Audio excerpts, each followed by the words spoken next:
IDTV మన ఉనికి మన వాణి.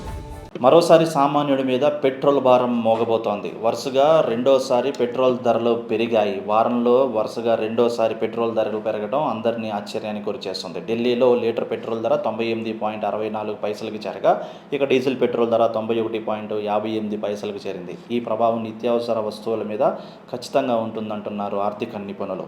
దేశంలో ఇంధన ధరలు వారంలోనే రెండోసారి పెరిగిపోవడం అందరినీ కూడా ఆశ్చర్యానికి గురిచేస్తున్నాయి. ఆయిల్ కంపెనీలు మంగళవారం పెట్రోల్ డీజిల్ ధరలను లీటర్కు సుమారు 90 పైసలు పెంచేశాయి. 4 రోజుల క్రితం శుక్రవారమే లీటర్కు ₹3 చొప్పున పెంచిన కంపెనీలు మళ్ళీ 3 రోజులకే మరోసారి ధరలను పెంచాయి.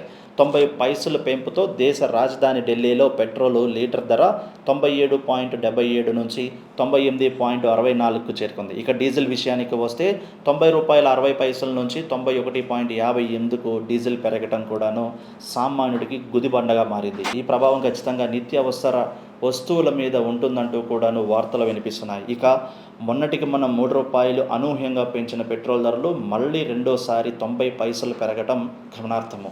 ఇలా పెంచుకుంటూ పోతే పెట్రోల్ లీటర్ ధర సుమారు ₹140కు చేరే అవకాశం కూడా లేకపోలేదు అంటూ ఆర్థిక నిపుణులు హెచ్చరిస్తున్నారు. మిడిల్ ఈస్ట్లో యుద్ధం కారణంగా కూడాను ఎన్నో సాకులు చెప్పుకుంటూ ఒక పక్క ప్రజలు నిత్య ప్రయాణాలను తగ్గించుకోవాలి, పెట్రోల్ వాడకాలు అదుపులో ఉంచుకోవాలి, బంగారం సంవత్సరం కొనకూడదు అంటూ కొన్ని సూత్రాలు చెప్పుకొచ్చిన మోదీ అనూహ్యంగా మొన్న జరిగిన 5 రాష్ట్రాల ఎలక్షన్లు అయిపోవటము, అనూహ్యంగా హైదరాబాద్ వేదికగా కొన్ని సూత్రాలను ప్రజలకు హెచ్చరికగా చేయటం, అటు వెంటనే పెట్రోల్ ధరలు పెంచడం కూడాను ఇదొక ప్రణాళికాబద్ధంగా చేస్తున్నారా?